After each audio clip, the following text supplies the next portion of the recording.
नांदणी superfast news, घटना तुमची, बातमी आमची. चोराडेमध्ये भैरवनाथाच्या नावानं चांगभलचा गजर, गुलाल खोबऱ्याची उधळण, हजारो भाविक भक्तांची गर्दी. खटाव तालुक्यातील चोराडेतील हजारो भाविकांचे श्रद्धास्थान असलेल्या जागृत देवस्थान श्री भैरवनाथाची यात्रा गुलाल खोबऱ्याची उधळण करून सासन काठ्या नाचवून श्री भैरवनाथाच्या नावानं चांगभलच्या गजरात मोठ्या उत्साहात साजरी करण्यात आली. अष्टमी दिवशी यात्रेचा मुख्य दिवस असतो. या दिवशी देवाची विधिवत पूजा करून पोशाख बांधण्यात येतो. त्याचबरोबर मंदिराच्या गाभाऱ्यास फुलांची आरस करण्यात आली होती. सकाळी देवाची आरती करून देवाची पालखी मंदिराबाहेर आल्यानंतर या सोहळ्यात परिसरातील नवसाच्या सासन काठ्या दाखल झाल्या होत्या. या सोहळ्यात प्रचंड गुलाल खोबऱ्याची उधळण करण्यात आली. यामध्ये हजारो भाविकांसह गावकरी व मुंबईकर मंडळी यात्रेसाठी मोठ्या संख्येने उपस्थित होती. मंदिर परिसरात विद्युत रोषणाई करण्यात आली होती. मंदिर परिसरात मिठाई दुकाने, आकाश पाळण्यांमुळे यात्रा परिसर गजबजलेला होता. श्री भैरवनाथ पालखी मिरवणुकीत पुजारी व देवाचे मानकरी सहभागी झाले होते.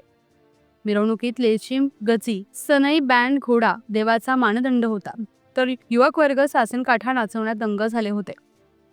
भैरवनाथाच्या नावानं चांगभलच्या जयघोषात गुलालाची उधळण करण्यात आल्याने अवघा आसमंत गुलालमय झाला होता.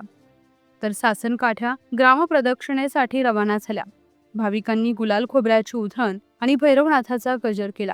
भाविकांनी पालखीवर नारळ व नोटांची तोरणे अर्पण केली. यात्रेत तमाशा, कुस्त्या, ऑर्केस्ट्रा आदी कार्यक्रम आयोजित करण्यात आले आहेत. प्रतिनिधी राजू पिसाळ.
आपल्या हक्काचं रोखठोक भूमिका मांडणारं आपलं न्यूज चॅनल, नांदणी सुपरफास्ट न्यूज, घटना तुमची, बातमी आमची.